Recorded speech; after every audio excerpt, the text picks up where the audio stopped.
사도신경으로 우리의 신앙 고백 주께 올려드립니다.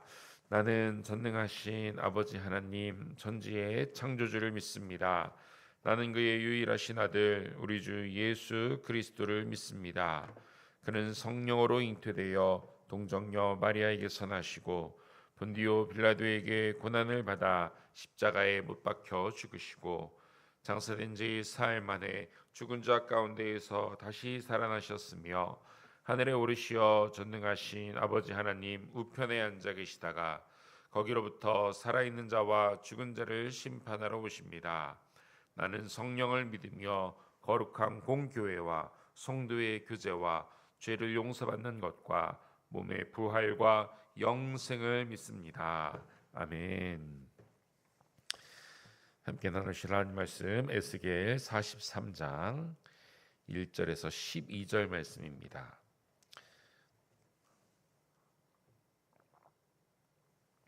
에스겔 43장 1절로 12절 한 절씩 교독하여 읽겠습니다. 그 후에 그가 나를 데리고 문에 이르니 곧 동쪽을 향한 문이라. 이스라엘 하나님의 영광이 동쪽에서부터 오는데 하나님의 음성이 많은 물소리 같고 땅은 그 영광으로 말미암아 빛나니 그 모양이 내가 본 환상 곧 전에 성읍을 멸하러 올 때에 보던 환상 같고 그 발강가에서 보던 환상과도 같기로 내가 곧 얼굴을 땅에 대고 엎드렸더니 여호와의 영광이 동문을 통하여 성전으로 들어가고 영이 나를 들어 데리고 안뜰에 들어가시기로 내가 보니 여호와의 영광이 성전에 가득하더라. 성전에서 내가 하는 말을 듣고 들을 때 어떤 사람이 내 곁에 서 있더라. 그가 내게 이르시되 인자야 이는 내 보좌의 처소 내 발을 두는 처소 내가 이스라엘 족속 가운데 영원히 있을 곳이라. 이스라엘 족속 곧 그들과 그들의 왕들이 음행하며 그 죽은 왕들의 시체로 다시는 내 거룩한 이름을 더럽히지 아니하리라. 그들이 그 문지방을 내 문지방 곁에 두며 그 문설주를 내 문설주 곁에 두어서 그들과 나 사이에 겨우 한 담이 막히게 하였고 또 그 행하는 가증한 일로 내 거룩한 이름을 더럽혔으므로 내가 노하여 멸망시켰거니와 이제는 그들이 그 음란과 그 왕들의 시체를 내게서 멀리 제거하여 버려야 할 것이라. 그리하면 내가 그들 가운데 영원히 살리라.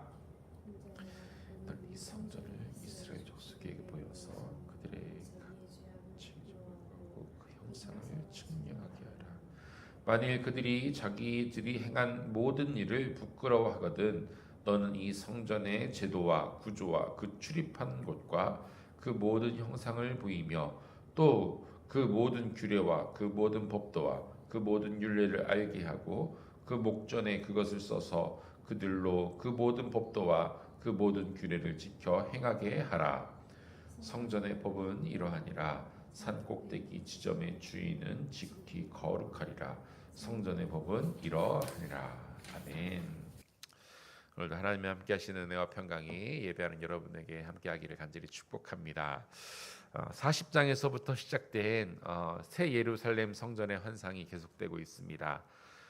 특별히 오늘 43장에서는 예루살렘을 떠났던 하나님의 영광이 다시 임하게 됩니다. 하나님께서는 이스라엘을 심판하셨지만 그 징계는 영원한 것은 아니었습니다.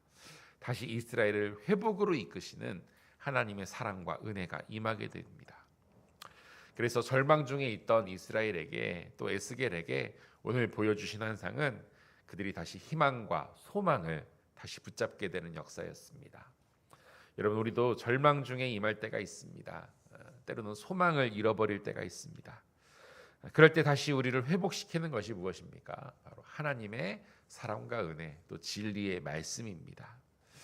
하나님의 말씀을 통해 하나님의 사랑과 구원의 은혜를 다시 회복하고 기억하게 되는 것이죠. 오늘도 오늘 본문의 말씀이 우리의 회복과 소망의 메시지가 되기를 간절히 축원합니다. 오늘 에스겔은 성전 바깥들인 동쪽 문으로 나아갑니다. 이곳은 이스라엘을 심판하시기 전에 하나님의 영광이 마지막까지 머물러 있었던 장소입니다. 이제 하나님이 성전을 떠나십니다. 그리고 하나님 오늘 다시 이 동쪽으로부터 임하시게 됩니다. 그 영광이 다시 임하는 것이죠. 오늘 2절 말씀 볼까요?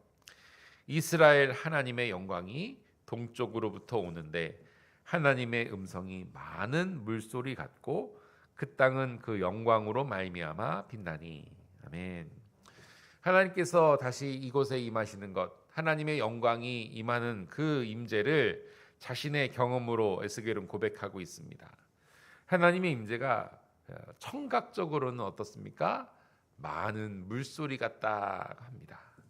그리고 시각적으로는 땅이 그 영광으로 빛나는 모습이다 이렇게 말합니다. 많은 물소리가 들리고 또 이 땅이 빛으로 빛납니다. 에스겔은 이 하나님의 영광을 이전에도 본 적이 있습니다. 우선은 예루살렘을 하나님께서 멸하시려고 오실 때 임했던 영광, 그 환상이죠. 그리고 또 한 번은 그 이전에 에스겔이 처음으로 하나님을 경험한 그발 강가에서의 환상입니다. 오늘 3절에 이 두 번의 경험과 오늘 하나님의 영광이 임하는 환상이 동일하다라고 고백하고 있습니다. 이런 포로된 이스라엘에게 찾아오셨던 하나님, 그리고 또 성전을 떠나셨던 그 하나님이 다시금 이제 새 이스라엘과 새 성전으로 임하고 계십니다. 하나님의 영광이 임한다는 것이 무엇입니까? 곧 이스라엘이 온전하게 회복된다는 것입니다. 이 하나님의 영광, 하나님의 임재를 경험한 에스겔은 어떻게 합니까? 3절 하반절에 보니까요, 얼굴을 땅에 완전히 대고 엎드립니다. 하나님의 임재를 경험한 자들의 공통점이죠. 하나님의 영광 앞에서 우리는 엎드릴 수밖에 없습니다. 하나님의 거룩하심 앞에 우리는 당연히 꿇어 엎드릴 수밖에 없죠. 주님께서 오늘 우리에게 찾아오십니다. 당신의 얼굴빛을 우리에게 비추시고 또 우리와 함께 하십니다. 당연히 그 거룩한 영광이 우리에게 임하는 것이죠. 하나님의 영광이 우리와 함께 할 때 우리도 그 주님의 영광 앞에 또 주님의 진리의 말씀 앞에 겸손히 엎드리며 순종하는 주님의 자녀들 되시기를 간절히 축원합니다. 여러분, 하나님의 환상이라는 것이요, 본 사람도 그 의미를 깨닫기가 참 어렵습니다. 그런데 오늘 에스겔이 본 환상의 의미는 분명합니다. 왜냐하면 하나님께서 그 직접 보이신 환상의 의미를 말씀하셨기 때문이죠. 설명해 주십니다. 오늘 7절 이하의 말씀인데요, 이런 말씀입니다. 하나님께서 이 성전이 당신의 보좌라는 것입니다. 당신 이스라엘 가운데 영원히 있을 것이다 라고 선포해 주십니다. 성전은요, 하나님이 임하시는 곳입니다. 당연히 하나님의 거룩하심이 드러나는 장소죠. 그리고 이스라엘을 향한 사랑과 구원의 선택이 확인되는 공간이 바로 성전입니다. 그런데 이전에 이스라엘은 어땠습니까? 하나님께 불순종하며 하나님을 떠난 것으로도 부족해서 이 거룩한 성전 안에까지 우상을 드렸습니다. 하나님의 이름을, 하나님의 거룩하심을 완전히 더럽혔던 이스라엘 백성들이었습니다. 그러나 오늘 이 성전은 어떠한 것이라고요? 거룩한 하나님께서 거하시는 곳임을 하나님 스스로 분명히 말씀하고 계십니다. 이스라엘은요, 범죄한 자신들에게 먼저 찾아오셔서 은혜를 베푸신 이 하나님의 크신 사랑을 기억하면서 이제 절대로 우상을 숭배하지 않고 오직 하나님만을 섬겨야 하는 것입니다. 하나님께서는 그런 이스라엘과 영원히 함께 하신다는 것이죠. 여러분, 우리에게도 마찬가지입니다. 죄인된 나에게 먼저 은혜를 베푸셨습니다. 죄로 인해 죽은 우리를 긍휼히 여기시고 먼저 찾아오셨죠. 성자 하나님 예수 그리스도의 그 대속의 은혜로 우리는 죄 사함을 받고 하나님의 자녀가 되었습니다. 여러분, 우리와 하나님의 크신 사랑과 예수 그리스도의 그 십자가 은혜를 기억하며 언제나 감사와 겸손으로 살아가는 구원받은 성도님 되시기를 간절히 축원합니다. 이어서 10절에서는요, 에스겔에게 하나님께서는 세 가지 명령을 내리시면서 이스라엘의 회복을 약속하시는데요. 10절 말씀 보겠습니다. 인자야, 너는 이 성전을 이스라엘 족속에게 보여서 그들의 자기의 죄악을 부끄러워하고 그 형상을 측량하게 하라. 첫 번째는 하나님께서 성전을 이스라엘에게 보이라 이렇게 말씀하십니다. 하나님께서는 완전한 성전을 보여주십니다. 그로 인해 죄로 물든 이스라엘의 과거의 모습과 또 하나님의 거룩한 기준을 따르는 이 성전을 비교하게 하십니다. 그러면서 자연스럽게 두 번째로 이 성전의 거룩함을 본 이스라엘 백성들은 자신의 과거의 죄악을 깨닫고 스스로 부끄러워하게 됩니다. 죄를 뉘우치는 것이죠. 그리고 세 번째로 이 백성들이 진심으로 부끄러워할 때 그제서 비로소 성전 내부를 측량하게 하십니다. 여러분, 성전을 보여주는 것과 성전을 측량하는 것은 엄연히 다릅니다. 성전을 보여주시는 목적은 무엇입니까? 그것을 시각적으로 보고 하나님의 영광을 보고 또 거룩함을 느끼며 이스라엘이 스스로 죄를 깨닫게 일깨우게 하시는 것입니다. 그리고 성전을 측량하는 것은 무엇입니까? 하나님의 영광을 하나하나 대조하는 겁니다. 하나님의 말씀을 배우는 겁니다.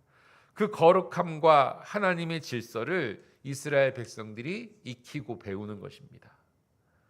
그렇게 함으로써 하나님의 자녀요 그 나라의 백성으로서의 삶을 살게 되는 것입니다. 하나님이 주신 율법과 규례와 율례를 온전히 지켜나가는 것이죠. 그런데요, 그렇게 성전을 보여주시는 것과 이 성전을 측량하게 하시는 것, 그 사이에는 반드시 어떤 단계가 있어야 되느냐? 부끄러움을 느끼는 단계가 필요한 것입니다. 부끄러워하는 자들이 성령의 성전을 다시 측량함을 통하여서 이제 다시는 죄와 거룩함을 섞지 않겠다라고 결단하는 겁니다. 단순히 그냥 결단이 있을 수가 없습니다. 반드시 부끄러워하는 단계, 죄를 깨닫고 뉘우치는 단계, 그 회개의 단계가 필요하다는 것이죠. 이 부끄러움을요 거룩한 수치심이라고 부릅니다. 이 거룩한 수치심이야말로 하나님의 말씀에 순종하며 변화를 일으키는 강력한 능력이 되는 것이죠. 회개의 영이 임하는 것입니다.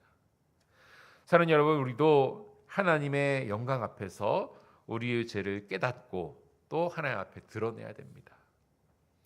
이 성전에 거할 때 하나님의 임재를 느끼고 누리는 것입니다. 하나님의 영광이 나에게 임하는 것입니다. 그리고 이 성전에 거할 때 물론이거니와 평상시 우리들의 삶에서도 어떻게 됩니까? 하나님의 임재와 영광을 경험하는 것입니다.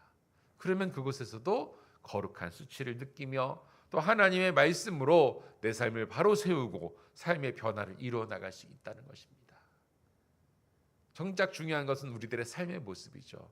성전 안에서 예배할 때만 하나님의 자녀가 아닙니다. 삶의 자리로 돌아가서도 하나님의 자녀로서의 삶을 살아야 되는 것이죠. 그러기 위해서는 우리들의 삶의 자리에서도 하나님의 임재와 영광을 경험해야 된다는 것이죠. 그리고 그것에서 거룩한 수치를 느끼며 내 삶을 더욱더 하나님의 말씀으로 바로 세우는 것입니다. 이것이 바로 하나님이 주시는 은혜, 죄를 깨닫게 됨이 은혜입니다.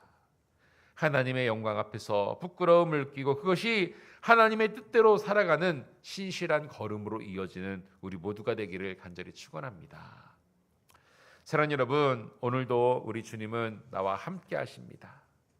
우리가 하나님을 외면하고 떠날지언정 하나님은 절대로 우리를 떠나지 않으십니다. 죄로 죽은 우리를 불쌍히 여기시고 먼저 주님이 찾아오셨습니다. 이것이 얼마나 큰 은혜입니까? 우리가 감당할 수 없는 은혜이죠. 그 하나님의 영광은 어떻습니까? 오늘 말씀 통하여서 보면요, 우리의 죄를 깨닫게 하고 우리의 삶을 변화로 이어가게 합니다. 우리는 성화의 삶을 살아가고 있습니다. 하나님의 은혜, 하나님의 영광, 하나님의 진리의 말씀 없이는 우리가 거룩해질 수 없습니다. 온전히 나에게 임하신 하나님의 그 영광의 빛을 따라가며 또 나에게 주신 그 진리의 말씀에 순종하며 하나님께 나아갑시다. 특별히 너에게 죄를 깨닫게 하시는 하나님의 은혜가 있음을 감사합시다. 내 삶을 회복시키시고 온전케 하시는 하나님의 영광의 빛 앞에 오늘도 엎드립시다. 겸손히 엎드립시다. 그리고 하나님께서 원하시는 그 거룩함을 이루어가는 믿음의 성도가 되기를 간절히 축원합니다. 그 삶을 통해 우리에게 주신 그 하나님의 구원을 온전히 이루어가고 또 하나님의 영광을 세상 가운데 비추며 나아갈 수 있는 구원받은 주님의 백성들, 하나님의 거룩한 성도님들 되기를 간절히 축원드립니다. 기도하겠습니다. 사랑의 아버지 하나님, 모든 감사와 영광과 존귀를 주님께 올려드립니다. 나는 연약하고 부족한 자입니다. 구원받기에도 부족한 자입니다. 그러나 하나님께서 그 모든 은혜를 허락하여 주셨습니다. 하나님, 그 은혜에 감사하며 오늘도 주님의 그 영광빛 아래, 영광의 얼굴 아래, 하나님 주님의 진리의 말씀 앞에 우리의 삶을 겸손히 드릴 수 있는 우리가 되게 하여 주시옵소서. 특별히 하나님의 임재를 경험할 때 우리의 연약함과 부족함을 더욱더 깨닫게 됩니다.